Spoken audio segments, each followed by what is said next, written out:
Hello, friends, and welcome back to another episode of the Juicebox Podcast.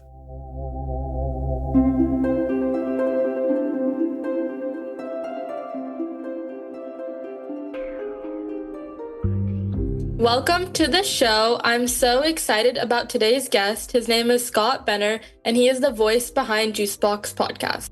If you have ever listened to a conversation around type 1 diabetes that feel real, funny, and human, you've probably come across his work. I last spoke to him around 2 years ago, and so much has changed since then, from launching collaborations to new series to even a Juicebox cruise. So there's a lot to cover today, and I'm so glad that we get this opportunity. If this is your first time listening to the Juicebox Podcast and you'd like to hear more, download Apple Podcasts or Spotify, really any audio app at all. Look for the Juicebox Podcast and follow or subscribe. We put out new content every day that you'll enjoy. Want to learn more about your diabetes management? Go to juiceboxpodcast.com up in the menu and look for Bold Beginnings, the Diabetes Pro Tip series, and much more. This podcast is full of collections and series of information that will help you to live better with insulin. Nothing you hear on the Juicebox Podcast should be considered advice, medical or otherwise. Always consult a physician before making any changes to your healthcare plan or becoming bold with insulin. Today's podcast is sponsored by Skin Grip. Your devices, they can fall off, but with Skin Grip, they stay secure for the full life of the device. Juicebox Podcast listeners will save 20% on their first order at my link, skingrip.com/juicebox. If you want a durable skin-safe adhesive that lasts, you want Skin Grip. Dexcom sponsored this episode of the Juicebox Podcast. Learn more about the Dexcom G7 at my link, dexcom.com/juicebox. This episode of the Juicebox Podcast is sponsored by Omnipod 5. Omnipod 5 is a tube-free automated insulin delivery system that's been shown to significantly improve A1C and time in range for people with type 1 diabetes when they've switched from daily injections. Learn more and get started today at omnipod.com/juicebox. At my link, you can get a free starter kit right now. Terms and conditions apply. Eligibility may vary. Full terms and conditions can be found at omnipod.com/juicebox. Welcome to the show. I'm so excited about today's guest. His name is Scott Benner, and he is the voice behind Juicebox Podcast. If you have ever listened to a conversation around type 1 diabetes that feel real, funny, and human, you've probably come across his work. I last spoke to him around 2 years ago, and so much has changed since then, from launching collaborations to new series to even a Juicebox cruise. So there's a lot to cover today, and I'm so glad that we get this opportunity. Oh, hi. I'm smiling from this. It's interesting to hear somebody else talk about it. Go ahead, because I'm talking about it too much usually. So go ahead, please.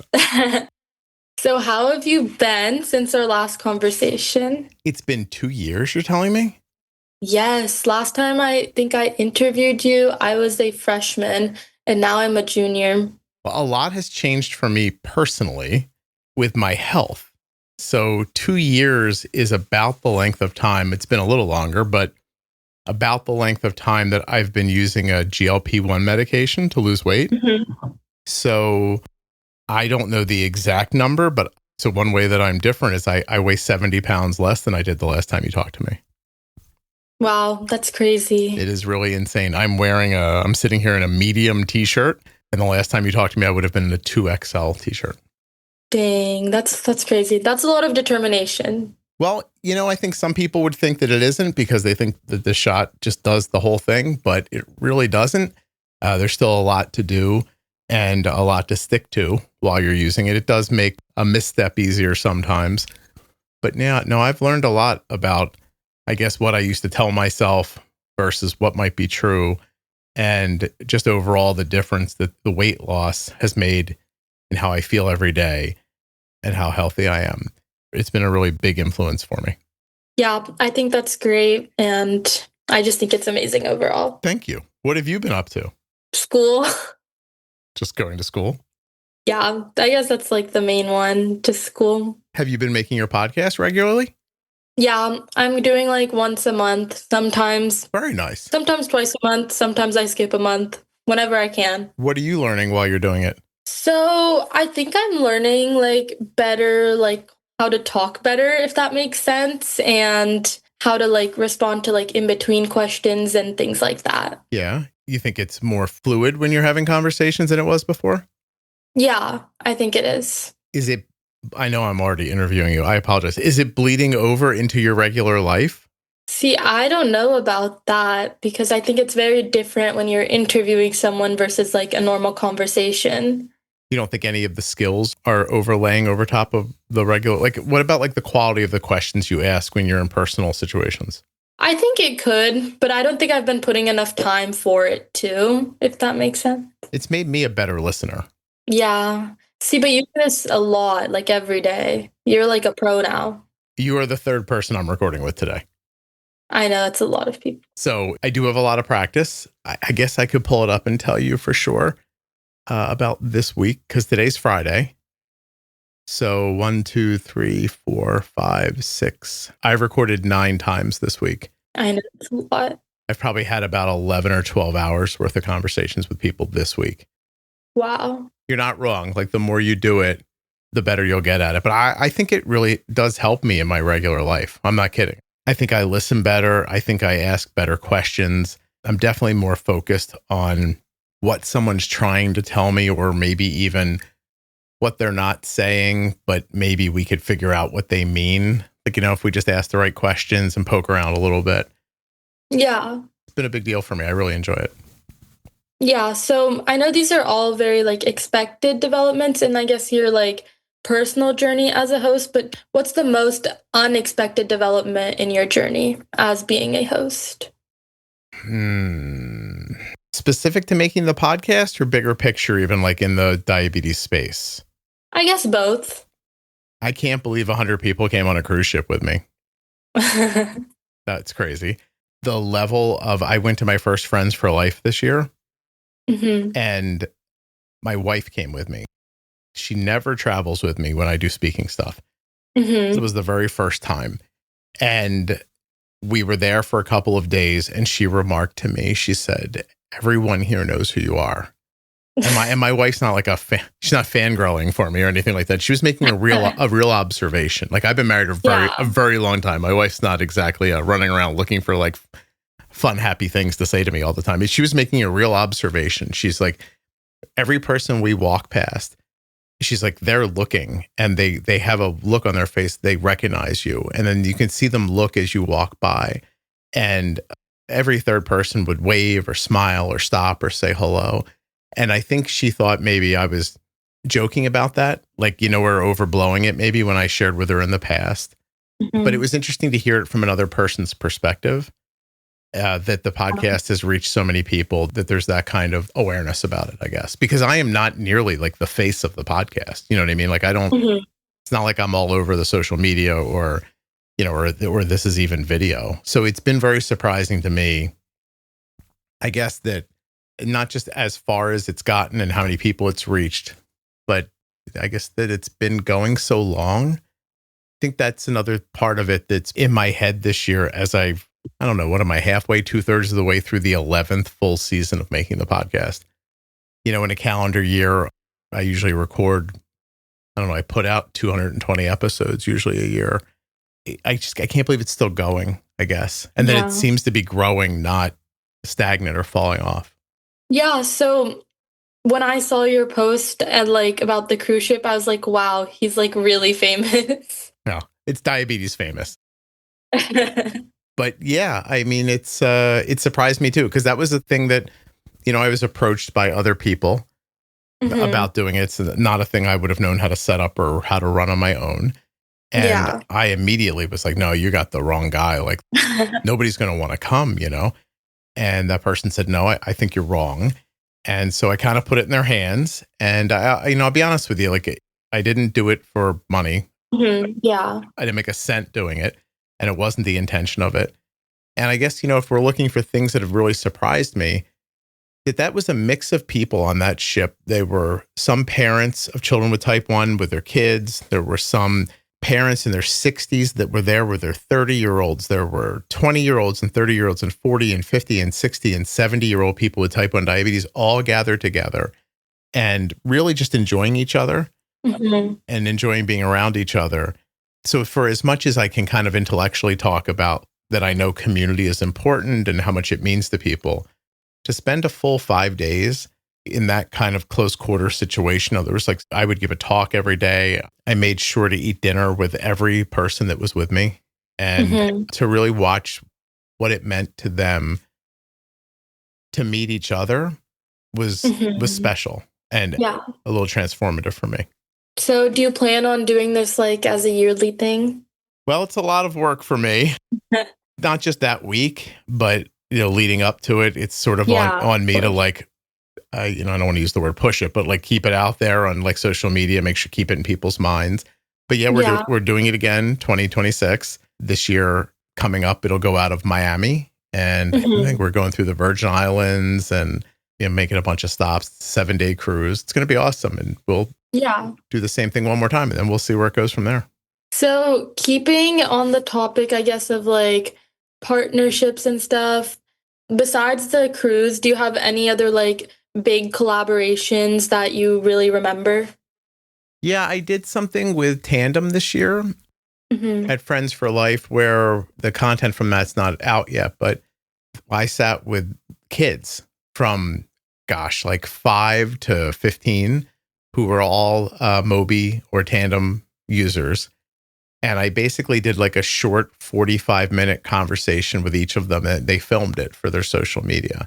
And that was really awesome because, I've been doing this a very long time, right? This podcast has been up since January of 2015. And before that, I wrote a blog for, 2008, 9, 10, 11, 12, 13.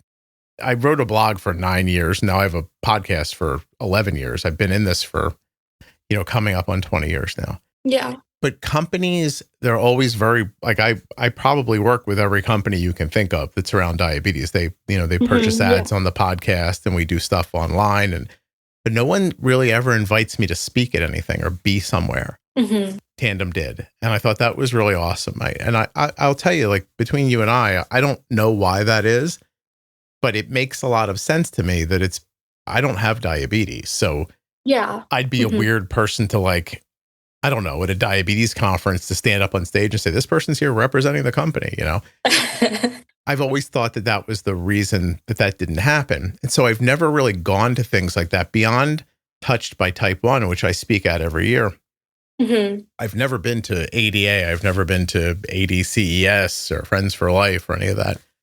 And part of me was wondering how it would go. But, after being there for a week, it was awesome. I felt welcomed by people. There were a number of people that came up to me and said, I've been waiting for you to be at this forever. And some people thanked me for coming, almost as if they thought that I wasn't going on purpose. It was very, very interesting. I don't know if that answers your question. I'm sorry. No, it does answer my question. Do you think you're going to be speaking more at these events? Or? Well, yeah, that one, I got an offer while I was there to speak at something else. So, and it's private, so it's not a public thing. And I'll be in Ohio for that. And, really? Where in Ohio? I don't really know exactly where yet. It's not till October. Oh, okay. It's in a while. That's still 2 months away. I don't have all the details yet, but I'll be speaking for a company to their behind the scenes workers. So they're looking, just for me to give a talk. So I'm doing a little like public speaking thing there.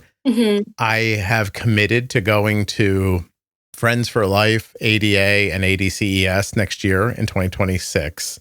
And I'll be doing that with a partner.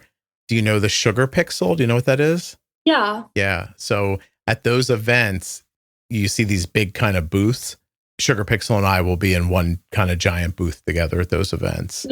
Yeah, that's happening. And Touched by Type 1 is in the investigation phase of doing some diabetes talks with me around the country. They're trying to figure out ways to, fund it right now. But the idea is for me to go to, I think, Chicago, Nashville, Austin, and Philadelphia, and do like sit down Q&As with people for a number of hours. And we're hoping to bring Jenny to some of that stuff too.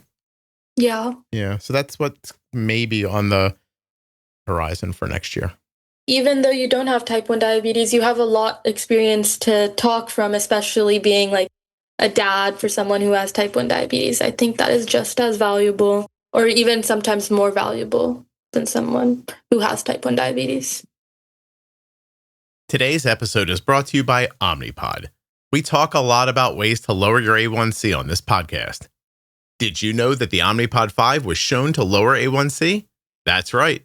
Omnipod 5 is a tube-free automated insulin delivery system, and it was shown to significantly improve A1C and time in range for people with type 1 diabetes when they switched from daily injections.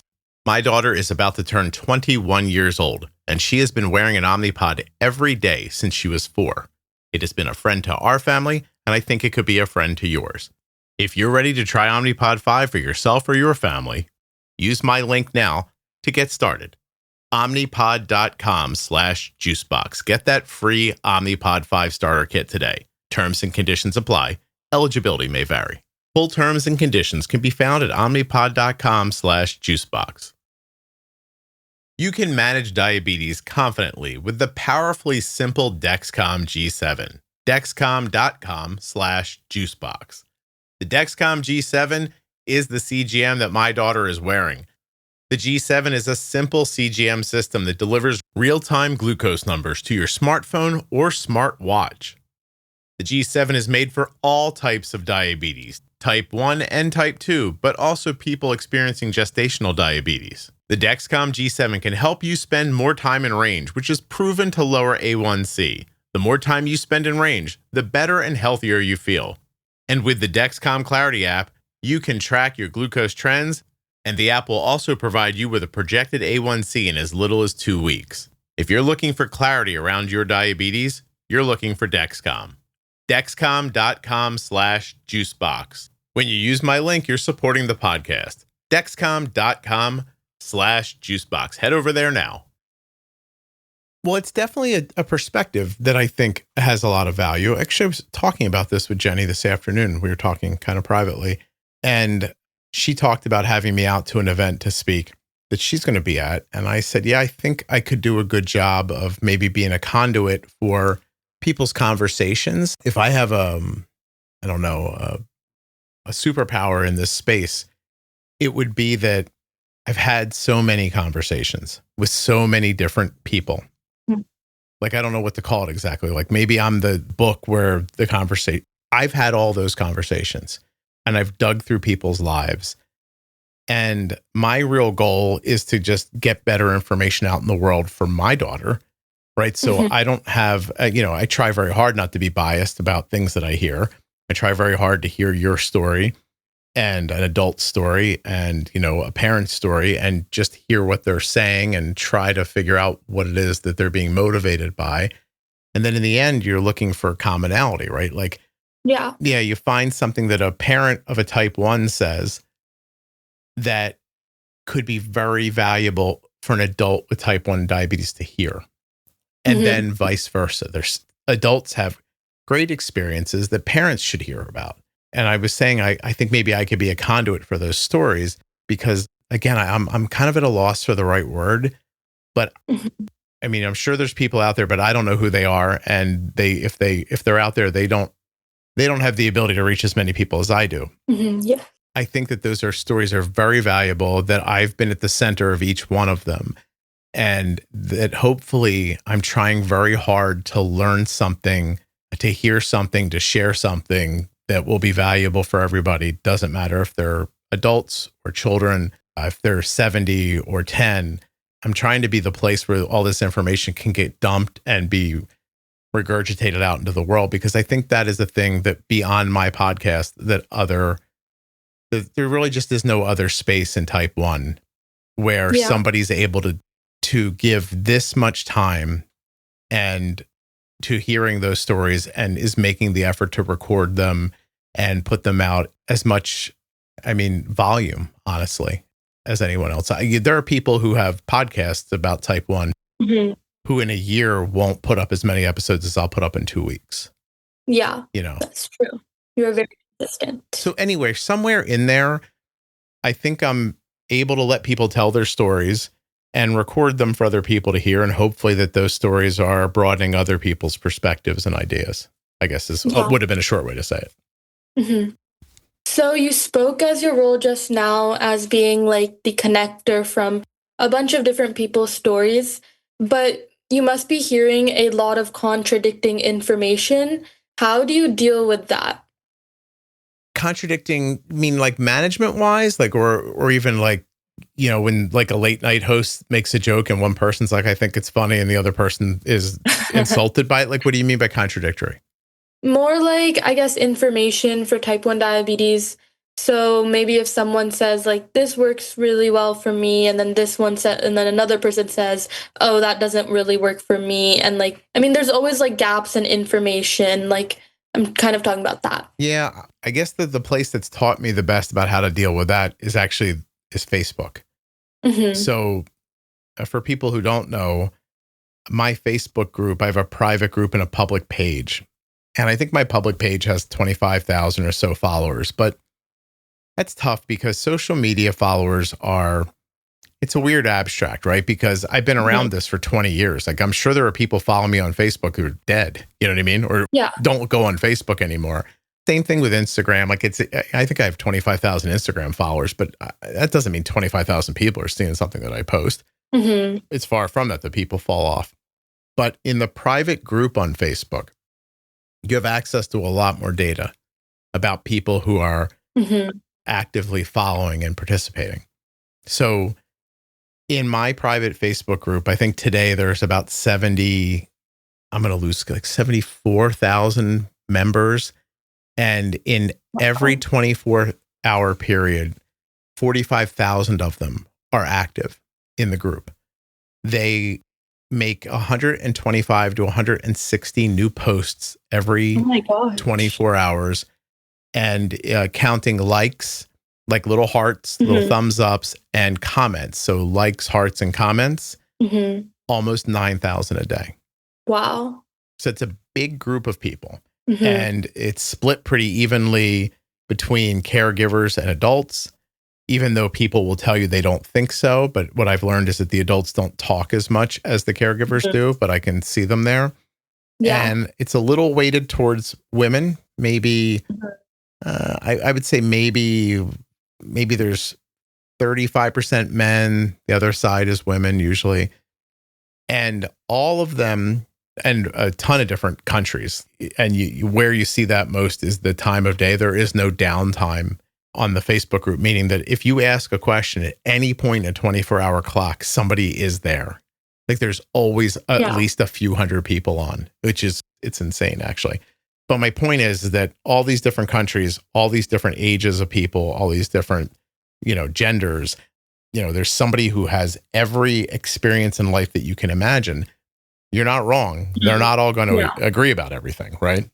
Yes. But as the person running the group, my goal is for that group to be valuable for everybody. And that generally means as many people as possible.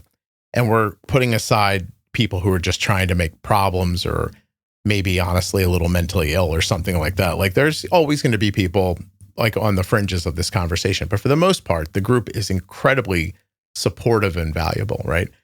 Yeah. But it becomes that when you let everybody speak.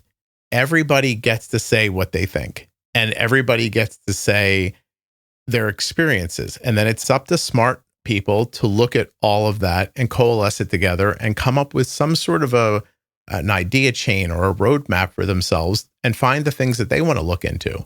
And, so that they can decide, that's an interesting idea. I'd like to find out more about that. Or that sounds insane to me. I'm not going to listen to that. So if there was a post the other day where somebody was like, I saw this TikTok and this lady said she took this cinnamon and she mixed it with something else and her blood sugar was stable. You know what? I don't know if that's right or not, but go ahead and tell me. You know what I mean? Yeah. Like, and 10 years ago, I would have been like, cinnamon doesn't cure diabetes. That's what everybody would have ranted and raved. But now I'm like, I don't know. Like, if this helps somebody find out more and learn something that helps them, great. And if it teaches them it's bullshit, then fine too. You got to let people talk. Yes. And so, I mean, in the end, if somebody disagrees with something, what I like to say is, like, let them talk. That's been their experience. Take it or leave it. Like, who cares? You know what I mean? Like, just let them say what they want to say. And that's it. Now, if somebody says something insane or hurtful, That I have a problem with. Like I have like pretty simple rules in the group. I don't let people proselytize.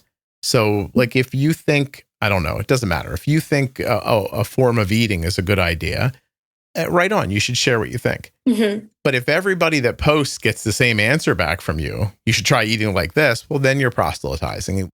Please don't do that. Yeah. You please stay and continue to add your thoughts. But this incredible drive to make sure that to answer every question with like, eat like this, mm-hmm. that's not okay. And yeah, pushing people around, I'm not okay with. But sometimes you see people who are just, I don't know, like sometimes we call it, I know you're young still, but sometimes we call it drunk o'clock. Mm-hmm. Certain time of the day where people are a little feistier. There are plenty of people who will later come back and apologize and say, hey, I answered that question when my blood sugar had been high for hours. And to be honest with you, I think I was being a little salty and I'm sorry. I've had people say, hey, I realized that I was flippant with somebody, but my blood sugar was low. If we can't understand that in a type 1 diabetes Facebook group, then like, where else are you going to get that kind of understanding? So yeah, of course, we're very understanding about that. If you're being terrible on purpose, that's not okay. And if you're just trying to sell something, that's not okay too. I give you, I think, which is a great example, is that not long ago, this gentleman came on and he was like, I'm a tattoo artist and I'd like to give type 1s free tattoos. Mm-hmm. Now, on that face, that's lovely. And I took this person at their word. They were just trying to be kind. But at the same time, Arisha, that is marketing for their business. And so I said to the person, I'm sorry, but you can't self-promote a business here. Yeah. And so, please don't do that. Mm-hmm. And the person just pushed back and they were like, I'm not promoting, I'm giving it away for free. And I'm like, well, yes, but then that person now knows where your business is. The next time they need a tattoo, they're going to come back to you and spend money. It's marketing. Yeah. Mm-hmm. And he didn't see it that way. At some point, it couldn't matter to me that he didn't see it that way. Like, even if that's not his intention, it doesn't matter because now if I let that go on, then the next person and the next one and the next one, and I'm not lying to you, and 500 more of them are like, oh my God, I have an Etsy where I take insulin bottles and I turn them into Christmas tree ornaments. And then the next thing you know, the whole group is full of ads for people and what they're trying to sell. And then they sell some of them. And then that allure is very, very strong. And now they know that group sells stuff and they will not stop till you stop them. And so I try to get ahead of it. And, with the case of the guy with the tattoo place, I felt bad. I explained it to him. He wouldn't stop. I suspended him. He wouldn't stop. And I finally had to ban him out of the group. And I feel terrible about it because he's got a kid with diabetes and I wish he was in there. Yeah. But, so anyway, like that stuff stinks because in the end, I end up being the bad guy. And I was just trying to stick up for something. I was trying to stick up for the entire group and keep it what it is. And what it is, is a pretty amazing support system for people. Yeah. So would you say like the community and like your Facebook group or any like reviews or anything you get, like, do you think that shapes the direction of your content or is it more like what like the people you interview? I think there's 3 things that shape the content. It's what I'm interested in and what I think is happening. Mm-hmm. Good example. I'm proud to say that I think I was out ahead by a couple of years on what GLP-1 medication might do for people with type 1 diabetes. Mm-hmm. And so I was having conversations about that back when I was getting yelled at for having those conversations. This is not for type 1s, it's for type 2s. It's not labels, like that whole thing. I felt like I saw the writing on the wall and I thought it was valuable to let people tell their stories around that. Mm-hmm. My expectation of what people need to hear is part of it. I think that what I see people talking about online, that's part of it too. You can learn a lot about what people need, yes, by what they're asking for, but oftentimes you can learn more about what they need by seeing the things they don't know to ask for, if that makes sense. Yeah. Right? Mm-hmm. Those are 2 big ways. And then the third way that the content kind of gets brought up is, like you said, you have people on and they tell their story. And eventually in every episode, someone says something that makes me think, wow, I never would have thought of that. Or what a great perspective that I didn't hear. Or, like they say something and then someone online will comment and I'll go, I never put those 2 things together. And now I did. Mm-hmm. If you treat the podcast and the community like the real like gem, the asset that they are for, or can be for people, and you focus on it, it is a never ending engine of, it holds a mirror up to people, right? And it lets you see, it lets them see what they need to see in that mirror. It's almost like a magic mirror. You know what I mean? Like you hold it up and it reflects back to them the thing they need. Only if it's shepherded by somebody who's not trying to turn it into something else. Like I'm not trying to turn my podcast into a bigger podcast, or I'm very sure that it is doing a good thing. And my only goal every day is to keep it fresh and viable so that it can continue to do that thing for people. Yeah. So you mentioned that you were really into like the GLP-1 medication for type 1 diabetics for the last 2 years. What would you say like you're interested now in? Ooh, well, that's good of you. Look at you. You are really good at this. Well, this year I spent a fair amount of time on talking about nutrition more. And I don't know if it's as much about me seeing the tip of the spear, right? Or being out at the edge of the surfboard or anything like that. What it was more about was that when I started the podcast, I hold this belief still very strongly. Even if I was a perfect person and I knew exactly how to eat perfectly and I did it every day and I exercised exactly like I was supposed to, and I was a perfect person and I made a podcast about I'm so perfect. I do all these things perfectly. If you do all these things perfectly too, you'll be, I don't think that actually motivates anybody. Right. And I'm not that person to begin with. But even if I was, I don't think that helps anyone. I don't think people like to be told how to eat or what to do. And so when I saw the big picture, I thought to help most people with type 1, what would help them most, I think, is a firm understanding of how insulin works and how to use it. And to give them that information in a way that is incredibly easy to understand, no matter who you are in the conversation. And I did that. And I continue to do that. I don't want to overblow the number, but I'm about to celebrate 20 million downloads on the podcast. That's crazy. Yeah. And you make a podcast. Yeah. That's really cool. That's really good. It's something. Yeah. I'm about to celebrate these 20 million downloads. And I think, okay, well, I've given people a very clean like foundation for how to like think about their insulin. I can't tell them exactly what to do. I kind of lay it out for them and they take it back into their own life and they apply it and figure out how it works best for them. Right. And this is working over and over again, day after day, week after week, year after year. Now it's been a decade and the proof comes back every day. I could sit here for 24 hours and read you reviews and personal notes from people about how the podcast has helped them. So I know my initial idea is good, but these people would be better off if they knew a little more about nutrition, if they knew a little more about what they were eating. And so I think I've finally been doing this long enough that we can talk about it a little bit without insulting people. Like they know I'm not here to tell them how to eat. I'm just sort of doing with food the same thing that I do with diabetes, which I think is to talk about it from a very middle ground perspective. You know, like I know in politics, it's some people hate it if you're in the middle, right? If they say it means you don't stand for anything, like take a stand. They want you to take a stand. Yeah. In thinking about your health and diabetes, it's more important if you have tools and then you apply those tools to your life. But I would like for people to have some tools around understanding, you know, that what they're eating has a lot to do with what their blood sugar is doing. Yeah. You know, so I've been doing more with that this year with Jenny. And Jenny is, of course, like a CDE and she's had diabetes for over 35 years. She's been in like a ton of my episodes about management stuff. Yeah. So I don't know that means that I see where things are going. I think it more means that I saw what I was able to talk about without pissing people off, I guess. Yeah. That makes sense. And thusly giving myself the best opportunity possible to grow their toolbox a little more. Yeah.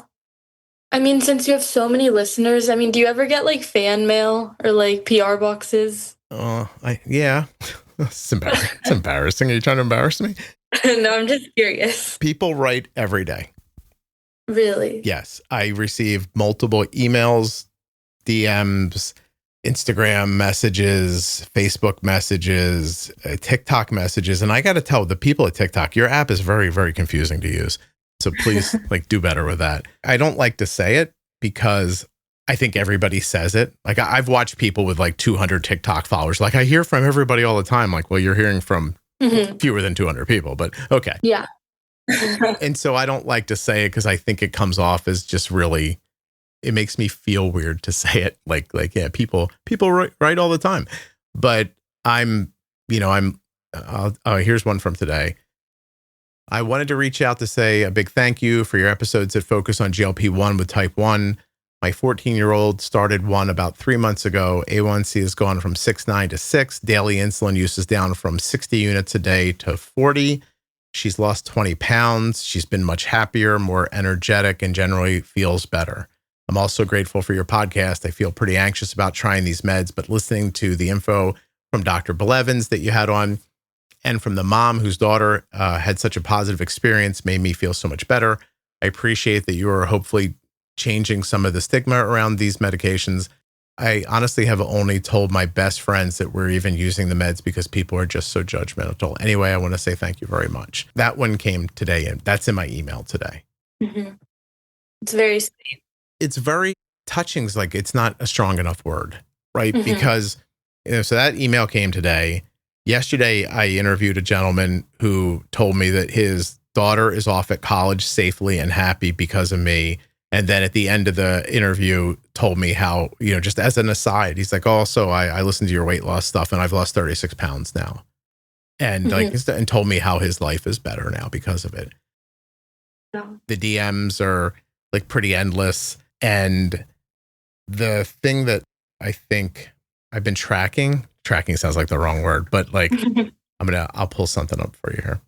It's lovely to hear from people, and to hear their stories one-on-one. I have this day once a month where I sit down, I answer all of my emails. Takes about 4 hours. Usually I sit down and answer my emails every month. But you respond to them? I do. I respond to all my emails. Oh, that's very nice. Yeah. Well, first of all, I want to. Yeah.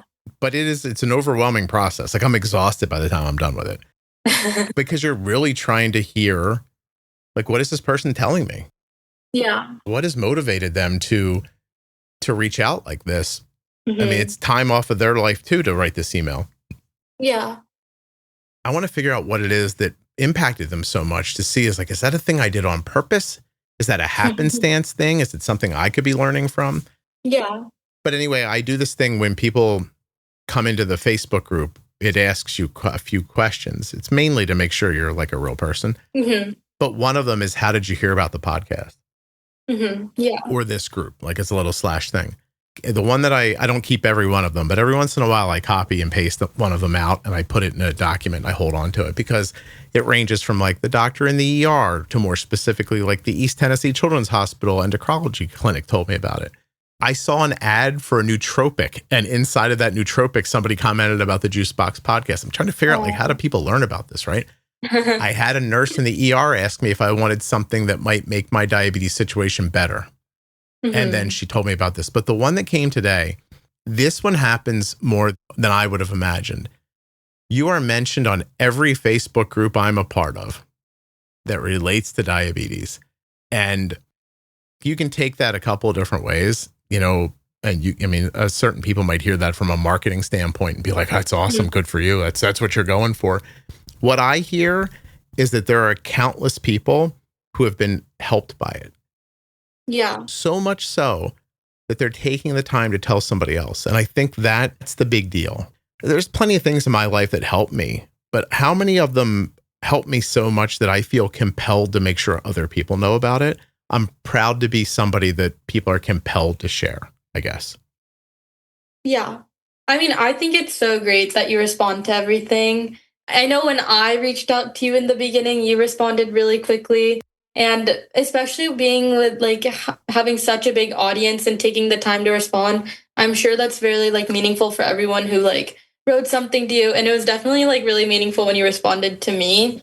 So these were very uplifting stories, or feedback that you kind of get. Do you have a really big motivating or like moving stories that you've heard from listeners, like, oh, maybe in your podcast? Oh, yeah. Oh my gosh. All the time. Yesterday, a gentleman sent me a picture of a tattoo he got on his calf of a juice box with a microphone and it says bold with insulin on it. And I know that that gentleman would tell you that he believes that his eyesight was saved by the podcast. No. There's a guy out in California named Mike who came on and shared his story. And if you go listen to his episode called Complications Are Complicated, you'll hear a decades long tale of a person who was diagnosed with type 1 diabetes before management was great, and that his health was failing in multiple ways, and how much the podcast helped him. There is an episode called Do Hard Things, where a mom comes on and shares that she had found the podcast for her type 1 child and it was going really, really well. And she's super excited to take him to his next endo appointment. And it's very sad, but there was a snowstorm that kind of like broke out while she was traveling to the endo appointment, lost control of the car, and the child passed away in the car accident. Oh my God. And that she continues to listen to the podcast because she said it makes her feel closer to him. And she said that once he was gone, you know, like that whole process of doing the diabetes thing was such a big part of her connection with him that it helped her to hear other people talking about doing it for themselves or with their own kids. There was a woman on an After Dark episode that while I was interviewing her, she was describing her life, and it was just a lot of alcohol and drugs. Mm-hmm. And she wrote to me many, many, many months later to say that she finally listened to her episode, heard herself, and decided that is not the kind of person she wanted to be, Mm-hmm. and made a big change for herself. And I'm just telling you the ones that are popping into my head. Yeah. But I'm pretty sure that in every episode, when I'm interviewing a person who's been a listener for a while, you know, if you go into that Facebook group and just look for people who have tagged me, they're there to tell you, like, it gets focused on me, which is not right. Like, Mm-hmm. I really do believe I'm just the person having the conversations. Like, I don't know what to call it exactly. Like maybe the magnet in the middle that pulls everything together. And it's, Mm-hmm. you can't ignore the fact that like in this day and age, like you have to have a big enough following so that people can find you. Like that's how, like, Yeah. I'm booked right. It's August right now. If you wanted to get on the podcast right now, you can't get on until March of 2026. Yes. And very long list. at some point in October this year, I will open up that schedule out to like July, and Mhm. it's going to fill up in a day. In a Mhm. day, I will have an interview set up every day between March and July, just in one day. To accomplish this thing, like you have to have a certain size and kind of like gravity, right? Like you almost have to be a small moon, like holding everything together. Mhm. But at the same time, it's not me. Like you could maybe make the argument that I'm conversational and chatty, and I don't fall into the traps that people fall into when they start talking about stuff like this. And they talk very very professionally and soft, and make sure that the, like diabetes is very like, and they start sounding like, the JDRF or ADA or something like that, or Mhm. sounds like a PR person came on from a pump company and they're talking. And I'm just talking like a person. In the end, like without all these people and their stories, then I don't, you know what I mean? Like you're writing to me Yeah. to say that I helped, but all I did was I just gave you all a place to go to hear the thing, really. Mhm. So I'll take credit for making it, but I think that you all are what helped. I'm just Mhm. the guy who pushes record. If that makes sense. Yeah. Yeah. So you see yourself as more of like an educator, like a storyteller, or like a community builder? Is there any one of those that you like see yourself more as, or think of yourself as? You know what's funny? If you would have just asked me to describe myself, I never would have said any of those things. But you're not wrong. I'm probably all of those things. Mhm. Am I one more than the other? I don't know. I guess depends on who you are and what you need from the podcast. Mhm. For the people who need community, they see me as a community organizer. Mhm. For the people who don't know how to bolus, they see me as an educator, right? And so on and so forth. It depends on your need is how you see me. Mm-hmm. Yeah. And and that's on the positive side. On the negative side, there are plenty of people, I just want to say, there are plenty of people who don't like me, right? I mean, that's always going to be, but there are plenty of people who are, I don't know, tried to do something in this space and it didn't work out for them. Mm-hmm. And now they're just mad at me.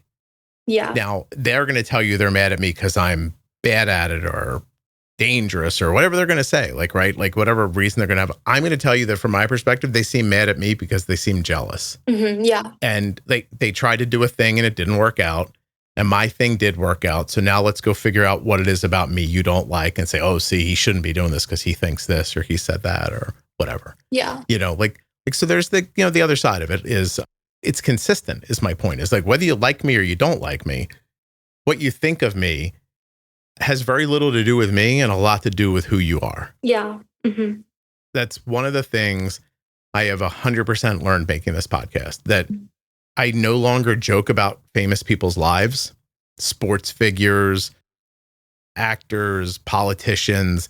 I no longer make judgments about them. Mm-hmm. Because everybody, you know what I mean? People joke around all the time about somebody, these people feel bigger than life to you. They're not real people. It's okay to it's okay to them, or it's okay to tell people what, what they're thinking or whatever. Mm-hmm.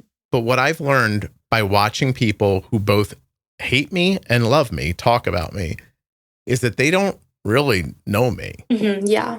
They just have an idea, and I'm over here like a static target to help them complete their circle. Mm-hmm. And most of the time, and I mean 99.9% of the time, I'm having a great one-way conversation with those people. I interviewed a great lady today who, just came on to say that she just had a really healthy pregnancy because of me and the podcast. Mm-hmm. That's awesome. You know what I mean? Mm-hmm. And you can tell as I was talking to her, she feels like she's all starstruck talking to me, which is insane because I'm in an extra room in my house. You know what I mean? Yeah. I'm in this room with a couple of chameleons and a desk and a microphone and and she's treating me like she's meeting somebody famous, Mm-hmm. right?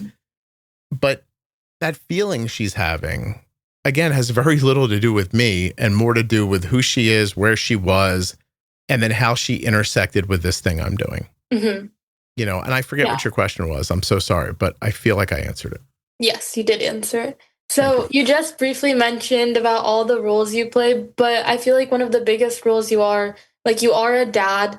So what roles do parents play in shaping your podcast, especially since you started your experience as a dad? I think in the beginning, their concerns were my concerns. Mm-hmm. And as time goes on, I started out with other people who started out with me.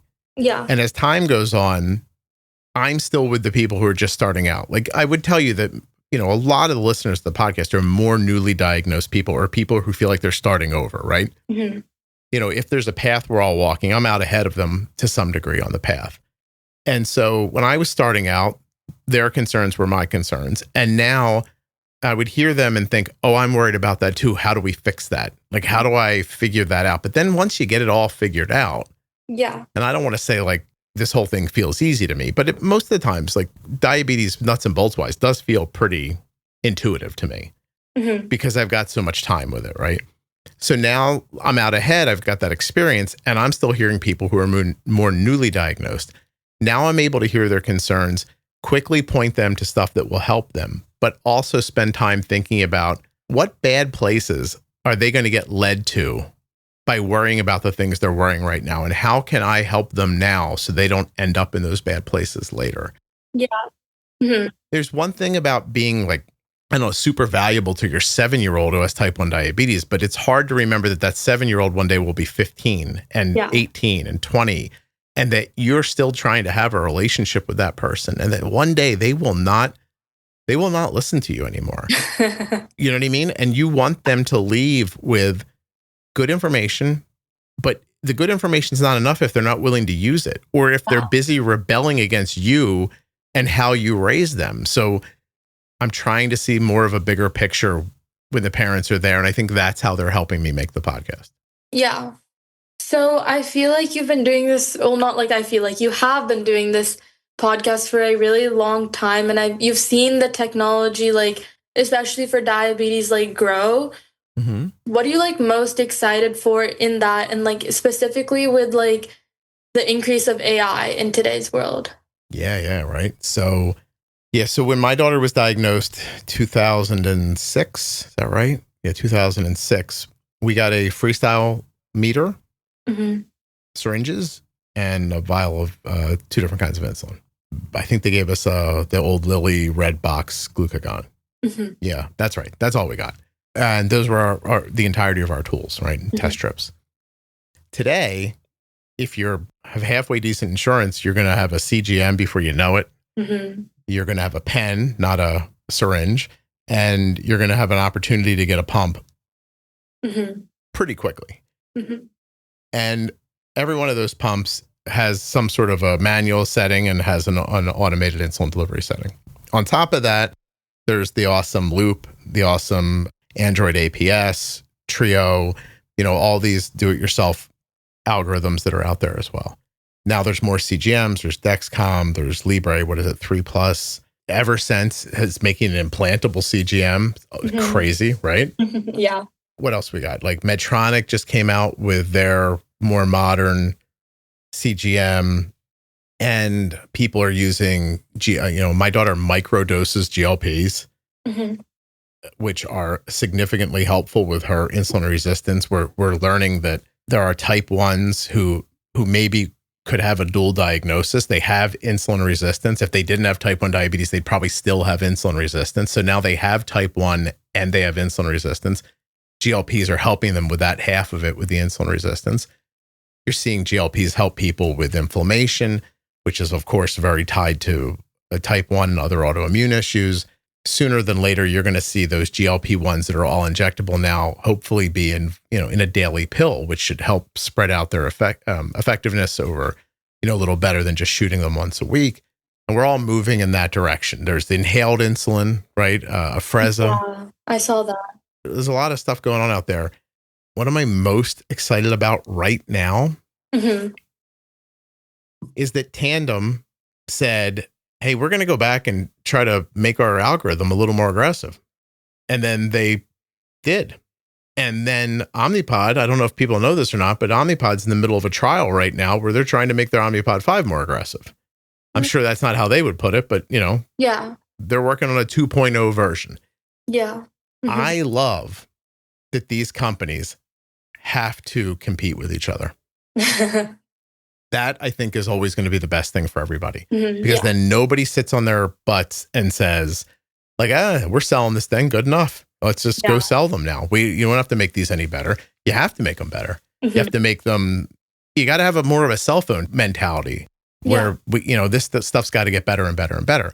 And on top of that, what are you seeing right now in the DIY community? Some people are working on, like, take a picture of your food. It estimates your carbs. That AI stuff, like, where people who really understand AI, is not me for certain, and can program it. Like, you got to think that there's not long before you're taking pictures of everything you're eating. It's getting logged. The AI is remembering that when you eat it, this restaurant versus this restaurant, that you have a fat rise 2 hours later and you don't at this one as much. Like, Mm-hmm. that kind of learning has got to be coming, I hope. And, in a situation where the next time you go back to that restaurant and you take another picture, the thing goes, oh, I remember, like, last time you needed more insulin an hour and 45 minutes after you ate. So, maybe we'll start ramping it up then to get ahead of it this time. Like, who knows, like, where any of that could possibly go outside of the devices. Just from me personally, like, I've, amassed all these conversations with people, Mm-hmm. and you see very easily, you can take the transcripts of the entire Pro Tip series. And if you asked me to go back and, like, listen through everyone, write down every thoughtful thing that was said, Mm-hmm. Yeah. go out to the community and ask them if they agree that this was thoughtful. And, like, I mean, by the time I got all that done, I'd be dead of old age, right? It's just me here. Yeah. But instead, I can take those things, drop them into AI and say, please just pull out all the key takeaways from this conversation. Mm-hmm. Build a database of that. Take the database back to the community and say, hey, before I show you this, just top of your head, what are things that were said in the podcast that were really helpful? And then they gave me back a ton of data. And then you put the two things together and you tell the ChatGPT or whatever you're using there, like, hey, this is what we think is key takeaways. This is what the community said were key takeaways. Where are the overlaps? Bang, here's the overlaps. Great. This is really key information for people. Now I'll take that and find other ways to say it, because we've already reached all the people who jive with it the way I said it the first time. Let's find a different series to say it again in. Let's find a different way to say it. Let's learn to make it shorter content or longer content. Like, I get to keep building my database of what's valuable for you guys. And then as I grow and learn and listen, hopefully the next time I talk about it, something else will come out of that conversation that people will find either more helpful, or maybe you'll reach a person who heard it the last time and it didn't ring a bell for them, but in this time it did. Yeah. So I think in general, that's what I'm hopeful about. You know, people used to say like, well, we need faster insulin. And then we got Fiasp and Lumjev and nothing changed because it doesn't apparently work that fast to begin with for some people. It wasn't consistent enough. I've heard people say like, we need better cannula tubing because, you know, if your body doesn't see it as a foreign invader, then the sites will be better for longer. Like, that's all well and good. I don't see anybody doing that. Yeah. What I see is that if those pump companies have to keep honing their algorithms, then hopefully people will have better and better outcomes. Now, what's the other side of that? Is that there's a reasonable concern that an entire generation of people will get type 1 diabetes and not fundamentally understand anything about it because the machine is taking care of it for them, which will be fine as long as the machine is working.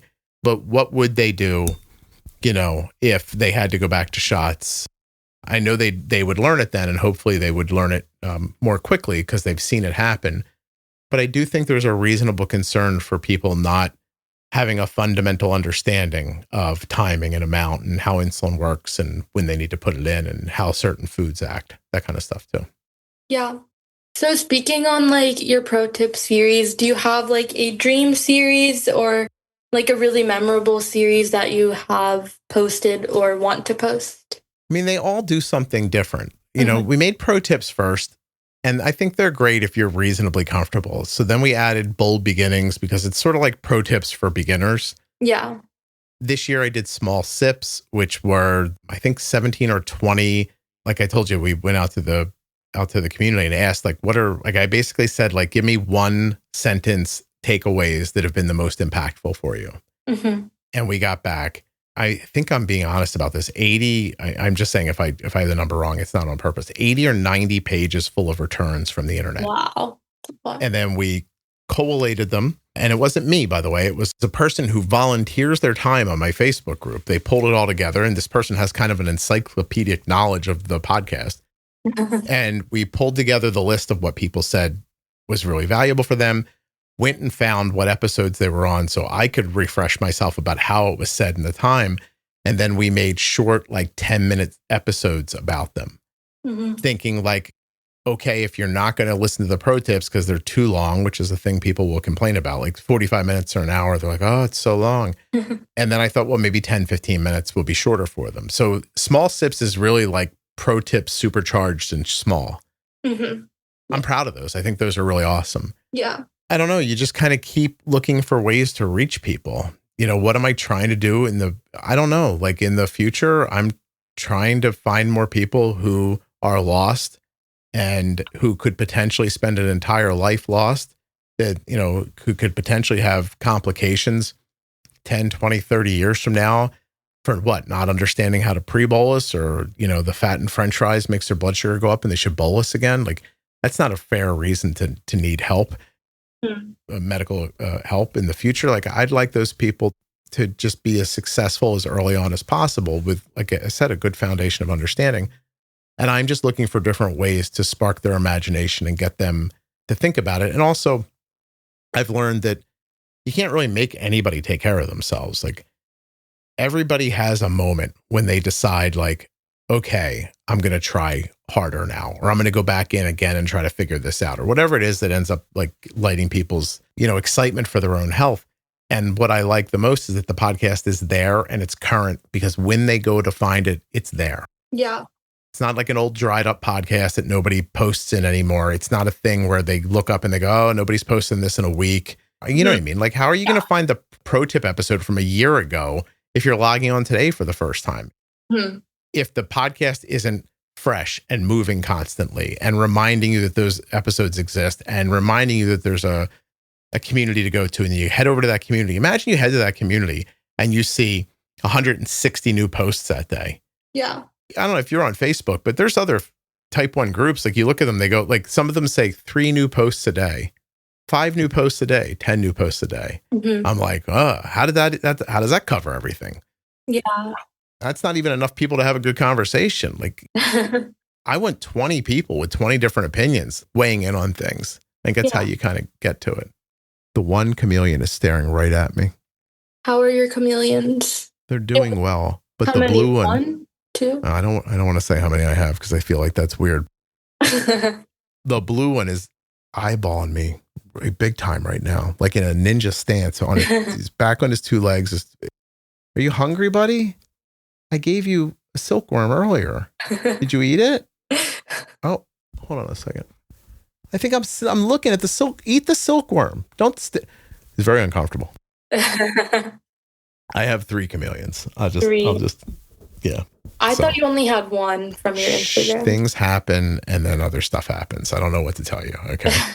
No, I have the one that my family got me. And then I have the one that I bought because it was really the one I wanted. And then the one that they got me wasn't the one I wanted, but I still take awesome care of all of them. Yeah. And then I have a third one. Can I tell you a crazy story about 2 of my chameleons? Yes, of course. All right. So the big one I bought from a gentleman out in San Diego. And he's probably one of maybe 2 or 3 people in the whole country that breed these things successfully. They're expensive and there's not a lot of them. And so he doesn't just sell them to anybody who shows up with money. Like, he wants to really make sure you're, going to do a good job. So you get a little chance to get to know him. While we were getting to know each other, he asked me what I did for a living. And I said, oh, it's going to sound silly to a regular person, but I'm like, I make a podcast. And he's like, that's a thing you can do for a living? And I was like, oh, enough people listen, it is. And he asked what it was about. And I told him. And the next time I talked to him, he said, hey, I didn't mention it last time, but my daughter listens to your podcast. She has type 1 diabetes. Wow. And I was like, oh, that's crazy, right? Now, 2 years later, I buy the blue one. Okay. And, like, again, you message with people a little bit and get to know them. But this is a company that breeds them, not just, a guy like the other one. So I texted a couple of times with the owner. And I don't know how much longer after I bought this one, 9 months later, I got a text from that person and they were like, hey, I'm in the emergency room with my son. I think he's about to be diagnosed with type 1 diabetes. And I remember you saying about your podcast, is there anything you can help me with here? So I have 3 chameleons and 2 of them are bred by people who have kids with type 1 diabetes. It's like fate. It's very strange is what it is. It's very, very, very strange. Very cool too. Yes. But I'll tell you this. They're very calming and help me be contemplative. I think maybe the closest I get to mindfulness, watching them just sort of exist, because they are so slow and deliberate. They seem wise when you look at them, even though I don't imagine they are. But there's something about keeping them that you can't be in a rush. They're like growing a cactus. Like, if you plant a cactus and you have to be happy that it grew 3/4 of an inch this year, because it happens so slowly. And I think they keep my heart rate down. So I really appreciate them. So I know you mentioned that you had to leave in an hour. Yes. And we talked longer. Yes, I can conclude it right now. So it's been so incredible catching up and seeing all the new things you're doing with the Juicebox podcast, from collaborations with Omnipod to new series and even a cruise. Thank you so much for being here and sharing a little bit of your journey with us. Oh, well, you're very welcome. Can I ask you a question? Yes. What if it was a terrible conversation? What would you have said at the end? I knew it wasn't going to be a terrible conversation. Can you imagine if you were like, oh, wait, I can't read this? Did I do any better at letting you? I talk so much. Like, I realized that I don't really know another way to do this, because I tried so hard to be quieter, but I wasn't, was I? No, you were great. No, you're lying. No, you were great last time too. I think you're a very good speaker. I'm pretty awesome. I hear what you're saying. No, I'm just kidding. I was just joking. You think people listening and don't know me are like, what a jerk, dude. Yeah, I'm just kidding. I mean, I'm not kidding that I'm great. I'm kidding that I said it to you. So wait, what grade are you in now? I'm a junior now. Wow, it's nuts. Yeah. Did you ever hear the episode From Russia with Love? No. Oh, it's with a girl who at the time was maybe like 14. She had type 1. She lived in Russia and she got type 1 and she went out and found the podcast and figured out everything she needed to take care of herself. Then went back to her parents and demanded the stuff like CGMs and like stuff like that. And then she was back on many years later from college. And now she was like at that point in college in Florida. I had the same feeling when she came back on as I did when you were like, I'm in high school. And I was like, no, you're not. That's weird. You're just going to keep getting older and older. Arden's 21. I know. Well, I don't know, but that's crazy. Yeah, no, it's crazy. It really is. Can I ask you a question? Yes, of course. Why do you think I'm a good speaker? I just think you're a great speaker. I feel like you don't have to look or like words just come out naturally and they're very clear.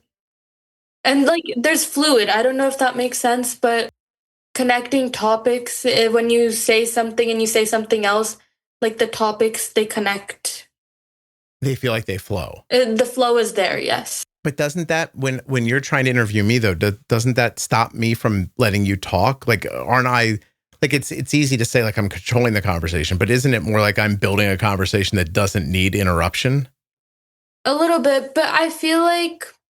Because I feel like that's the wrong thing for me to be doing while you're trying to interview me, but I don't know another way to do it. I always feel like the person that you're like interviewing speaks more than the interviewee. I'm better at that over the last couple of years, right? In the beginning, I wasn't as good at that.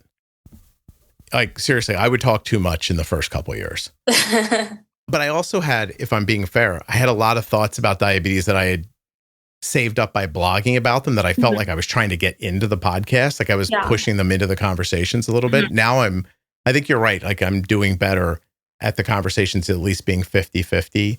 And actually some of my transcripts, like they come back and like it's 60-40 and I'm 40. And I'm like, oh, I'm getting better at shutting up. That's awesome. I'm grateful for you explaining it to me because I'm not doing a thing right now. Like this is just the only way I really know how to do that. Like how to communicate. You know what I mean? Like I tell stories. I try to blend in my experiences. I try to be a little big picture and try to see where things are headed. I try to be funny. Like because I think if this stuff's not interesting, like who the hell's going to listen to it? Mm-hmm. Yeah. I genuinely think that that's a mistake that most people make with their podcasts. Yeah. Especially when they're around serious topics, is that they don't recognize that they need to be listenable, not just informative. Yeah. You know, and you can't be reading. You're still young. You are way better at this than you are when you started too. Yeah, I think I've gotten older too. I feel like I've gained like common sense. Do you think you'll keep doing it as you get older? Yeah, I will. Yeah. What are you getting out of it personally? I just think it's really important to like have strong like soft skills. And personally, I feel like I'm getting that out of it. And I really want to like continue and like build a community. When I get time, I really do try to. But doing like a podcast episode it takes much longer. And if you don't have a big audience, like it doesn't reach as many people as if, like I posted something on Instagram. So yeah. Are you saying that it's a ton of work to make an episode and that when it doesn't reach as many people as it feels like the work took, you just feel like you're wasting your time? A little bit. I just feel like if I do this, like this is when I do podcast episodes, I'm able to have like longer, more like, I guess, better conversations with people. Yeah. But like if I post on Instagram or something, like I'll get more views. But I don't even think people watch like that. Like I think if you listen to an episode, like you're listening. But if you listen on Instagram, it's like 30 seconds. So it's not as much as like engagement or. Yeah, I think social media to some degree is all just bullshit. Mm-hmm, yeah. I don't think that people are watching every minute of your 35-minute, YouTube video about you going to the dentist or some crap like that. I think people are like clicking on it and going, I'm done. Yeah, maybe jump forward a couple of times. I think the same thing about like, there's YouTubers who do diabetes content and somebody will say, well, your podcast got this many, tens of thousands of downloads today, but you look at that video got more. Yeah. And I was like, you really think that somebody watched that entire video? Mm-hmm. Of course they didn't. Like with the podcast, you can see where people stop listening. Yeah. You know what I mean? Like I know how many percentage of people make it to certain like milestones throughout every episode. Mm-hmm. My listen through rate is really good. Yeah. And like I'm proud of that. And I'm not even saying about diabetes. There's plenty. I love YouTube. And there's plenty of stuff on YouTube that I watch.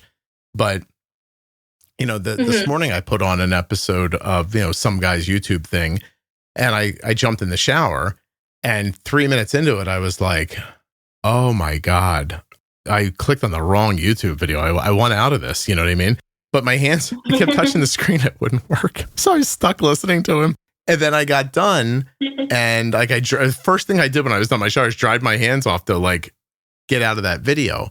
That's a view for him. Yeah. You know what I mean? And I just wonder how often that happens, where maybe some of those social media metrics are not as telling about what it means as what you're saying. It's like a long form conversation. I had to, by the way, I thought I knew what you meant and I did, but I had to real quick Google soft skills to make sure I knew what they were. Yeah, my parents use the word soft skills a lot, so that's where most of my vocabulary comes from. They're banging that into your head for college? No, just in general. Yeah. Yeah. Communication, teamwork, collaboration, adaptability, problem solving, emotional intelligence, time management, and leadership. Yeah. I can see where making a podcast would help with that stuff. Yeah. For sure. Your questions coming out of my answers were very good this time around. Oh, thank you. Thank you. You didn't keyword me. Like you helped me keep the conversation flowing. So I hope you know that you did that. Thank you. No, you're welcome. It's my pleasure. Okay, I'm going to go hang out with my son now.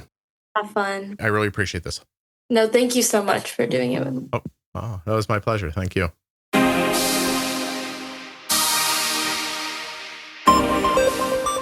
Today's episode of the Juicebox Podcast is sponsored by the Dexcom G7, and the Dexcom G7 warms up in just 30 minutes. Check it out now at dexcom.com/juicebox. This episode of the Juicebox Podcast is sponsored by Omnipod 5. Omnipod 5 is a tube-free automated insulin delivery system that's been shown to significantly improve A1C and time in range for people with type 1 diabetes when they've switched from daily injections. Learn more and get started today at omnipod.com/juicebox. At my link, you can get a free starter kit right now. Terms and conditions apply. Eligibility may vary. Full terms and conditions can be found at omnipod.com/juicebox. Today's episode was sponsored by Skin Grip. And Skin Grip, they understand what life with diabetes is like, and they know how infuriating it can be when a device falls off prematurely. And they don't want that to happen to you. Juicebox Podcast listeners save 20% off with their first order when you use the link skingrip.com/juicebox. Links are also available in the show notes of your podcast player and at juiceboxpodcast.com. Thank you so much for listening. I'll be back very soon with another episode of the Juicebox Podcast. If you're not already subscribed or following the podcast in your favorite audio app like Spotify or Apple Podcasts, please do that now. Seriously, just to hit follow or subscribe will really help the show. If you go a little further in Apple Podcasts and set it up so that it downloads all new episodes, I'll be your best friend. And if you leave a 5-star review, I'll probably send you a Christmas card. Would you like a Christmas card? I am here to tell you about Juice Cruise 2026. We will be departing from Miami on June 21st, 2026 for a 7-night trip going to the Caribbean. That's right, we're going to leave Miami and then stop at Coco Cay in the Bahamas. After that, it's on to St. Kitts, St. Thomas, and a beautiful cruise through the Virgin Islands. The first Juice Cruise was awesome. The second one's going to be bigger, better, and bolder. This is your opportunity to relax while making lifelong friends who have type 1 diabetes. Expand your community and your knowledge on Juice Cruise 2026. Learn more right now at juiceboxpodcast.com/juicecruise. At that link, you'll also find photographs from the first cruise. If you're looking for community around type 1 diabetes, check out the Juicebox Podcast private Facebook group, Juicebox Podcast, Type 1 Diabetes. But everybody is welcome. Type 1, Type 2, gestational, loved ones, it doesn't matter to me. If you're impacted by diabetes and you're looking for support, comfort, or community, check out Juicebox Podcast, Type 1 Diabetes on Facebook. The episode you just heard was professionally edited by Wrong Way Recording, wrongwayrecording.com.